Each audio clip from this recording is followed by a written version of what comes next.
हर दिन एक आदमी लग्जरी कार में आकर सड़क किनारे के स्टॉल पर नाश्ता करता है, लेकिन वह कभी भी बिल का भुगतान नहीं करता। सामने वाला ने केवल लापरवाही करने की हिम्मत नहीं करता, बल्कि उसे नाराज करने से भी डरता है। लेकिन एक छोटा लड़का उसे नजरअंदाज कर रहा था। मैं तुमसे नहीं डरता। मुझे पता है कि तुम्हारा नाम क्या है। आदमी पहले तो चौंका, फिर हल्का सा मुस्कुराया। लड़के की निडरता ने उसकी रुचि जगा दी। फिर उसने लड़के को लग्जरी कार में बुला लिया। अगर केवल मैं तुम्हारा नाम जानता हूँ और तुम मेरा नहीं, तो हम बराबर नहीं हैं।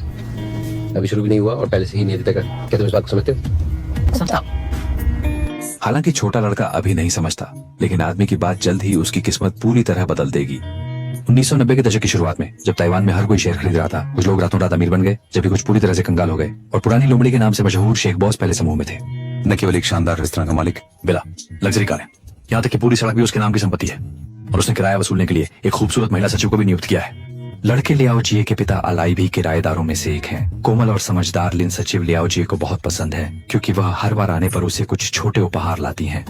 अचानक लिन सचिव ने अलाई से पूछा कि क्या वो पहली मंजिल पर जाना चाहता है, क्योंकि शराब अभी नीचे के मंजिल के बूढ़े ली ने कहा कि समय पूरा होने के बाद वह किराया छोड़ देंगे। लियाओ जी ने यह सुनकर तुरंत खुशी से कहा कि वह एक नाई की दुकान खोलेंगे, क्योंकि यह उनकी माँ के जीवन काल की सबसे बड़ी इच्छा थी।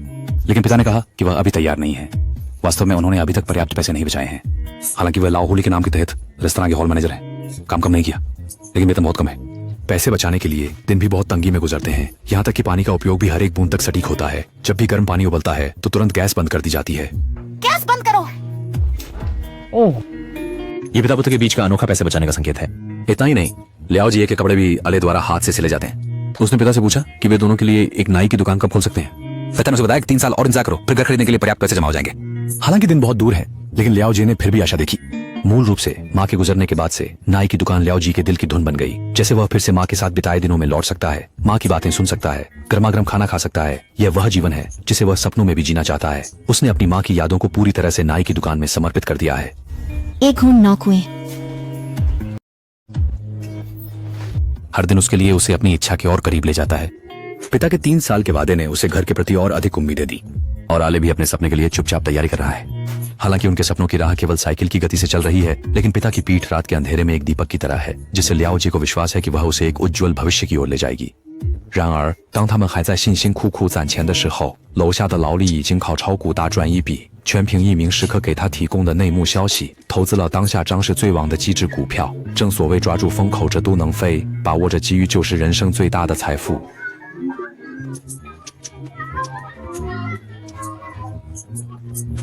इसी तरह अवसर का लाभ उठाने वालों में अलाई का भाई भी शामिल है। भाई के लिए खुशी महसूस करने के अलावा उसे एक अप्रत्याशित खुशी भी मिली। जब उसे पता चला कि वह घर खरीदना चाहता है, तो भाई ने उसकी पहली किस्त के लिए मदद करने का फैसला किया। उस रात उसने अपनी सारी खुशी शराब में डुबो दी और तुरंत यह अच्छी खबर लियाओ जी के साथ साझा की।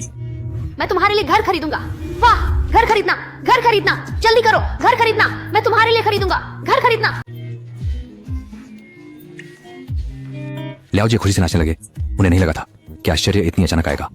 घर लौटने के बाद वह अपनी खुशी को रोक नहीं सका और तुरंत अपनी माँ के साथ अच्छी खबर साझा की, मानो सपना हाथों में हो। अगले दिन सुबह ही लियाओ ने अपने पिता को जल्दी से जमीन का चयन करने के लिए कहा, लेकिन वो चुकाने की कीमतें उनके नीचे के मंजिल पर स्थित बूढ़े की दुकान पर जाकर करने के लिए मजबूर करती। 虽然这不是了解梦想中精灵学校的黄金地段，但至少有了一个让他可以期待的目标。दोनों के चेहरे पर खुशी और प्रसन्नता की मुस्कान थी। अलय के सपनों की राह भी सुबह की रोशनी में और अधिक उज्जवल हो गई, मानो प्रतिमा वही प्रतीक्षित उज्जवल भविष्य हो। नर्स जल्दी ही पड़ोसी ने ठंडा पानी डाल दिया, क्योंकि मकान की कीमतें तेजी से बढ़ गईं, जिससे उन्हें मजबूरन घर बदलना पड़ा। इस समय अलाई को अभी तक नहीं पता कि दोनों के बीच क्या संबंध है। सामने वाले ने उसे योजना बनाने की सलाह दी। तुम एक लड़की हो, कोई बात नहीं, इससे बेच दो। सोचो तो सही, ये जगह 1 वर्ग मीटर के लिए सिर्फ कुछ 100 रुपए की है। इस समय अलाई को एहसास हुआ कि घर की कीमतों में उछाल से संकट आ गया है। उसने नहीं सोचा था कि कुछ ही महीनों में घर की कीमतें कई गुना बढ़ जाएंगी। खुद मेहनत से पैसे जमा किए, फिर भी महंगाई की रफ्तार को नहीं पकड़ पाए। अब तो डाउन पेमेंट से एक टॉयलेट भी नहीं खरीदा जा सकता। एक पल में करीब का सपना फिर से दूर हो गया। और जब भी वह काम से वापस आता, उसका बेटा हमेशा घर की स्थिति के बारे में पूछता। लियाओ जी को घर की इतनी चाहत सिर्फ सपना पूरा करने के लिए नहीं थी, बल्कि एक कारण यह भी था कि वह नहीं चाहता था कि उसके सहपाठी उसे नीचा समझे। पैसे बचाने के लिए वह जो कपड़े पहनता है वे सभी अलाई द्वारा हाथ से सिले हुए होते हैं, लेकिन साधारण पहनावा अक्सर सहपाठियों की हंसी और अपमान का कारण बनता है। हल्के हरे रंग का। 你跟人家差得这么远呐？对呀，要不然你裤子颜色怎么比他浅？我爸做的啦。तुम्हारे पिताजी को बुलाओ, अब और नहीं। क्योंकि लियाओ जिये ने अपने पिता के सहनशील और दयालु स्वभाव को विरासत में पाया है, इसलिए वह कभी विरोध नहीं करता बल्कि सहन करता है। भले ही उसे जानबूझकर निशाना बनाया जाए और बीयू के शौचालय से बाहर निकाल दिया जाए, वह बिना किसी शिकायत के वहां से चला जाता है, क्योंकि वह मानता है कि अगर वह किसी को परेशान नहीं करेगा तो मुसीबत से दूर रह सकेगा। इस समय वह पास में बैठे आवारा कुत्ते की तरह ही है जो केवल अंधेरे कोने में छिप सकता है। यह दृश्य ठीक उसी समय लग्जरी कार में बैठे बूढ़े लोमड़ी ने देखा। देखो बड़े भाई।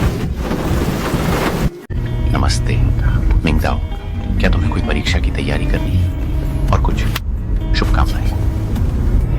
अरे तुम भूल गए कि किससे हार गए थे। इस क्षण जानकारी के अंतर से मिलने वाली शक्ति को समझना अभी बाकी है। मेरे पास एक महिला कर्मचारी है जो गोदाम में काम करती है।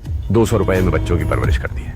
300 रुपए में कॉलेज जा सकती है। अरे अरे अरे, वह सोचती है कि दूसरों को नहीं पता तो किसी को नहीं पता कि गोदाम में चिमनी और टीवी है। मुझे लगता है कि तुम शायद परवाह करते हो, क्योंकि उसका बेटा वही 1975 का जानवर है। हमें असमानता का उपयोग करना चाहिए, असमानता पैदा करने के लिए। जिलोबा की कहानी उसे यह बताना चाहती है कि ताकतवर को हराने के लिए बुद्धिमानी की जरूरत होती है।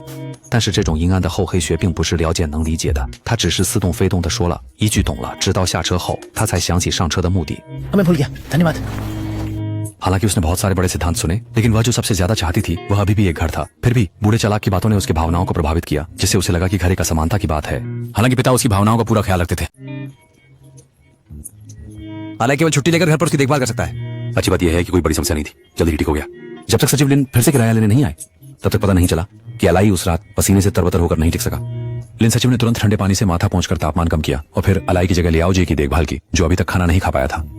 तुम्हारी बहन से डरता हूँ, तुम बूढ़े लोमड़ी से कहो कि मेरे लिए किराया भर दे। अब इस बात को तुम्हें समझाना बहुत मुश्किल है। लिन सचिव ने राजस्थानी खाने की कीमतों का उदाहरण दिया, ये दर्शाने के लिए कि केवल मकान की कीमतें ही नहीं बल्कि सारी वस्तुओं की कीमतें बढ़ रही हैं। घर महंगे हो रहे हैं, साथ ही अमीर लोग भी बढ़ रहे हैं। लेकिन लियाओ जी अभी भी नहीं समझ पा रहा था कि दोनों के बीच क्या संबंध है। उसकी सोच में खरीदना और बेचना बस एक आपसी सहमति की बात है। अगले कुछ दिनों में सचिव लिन हर दिन आकर अलाई की देखभाल करते रहे और लियाओ जी को स्कूल ले जाने और लाने की जिम्मेदारी भी संभाल ली। तुम्हारी गाड़ी बहुत शानदार है।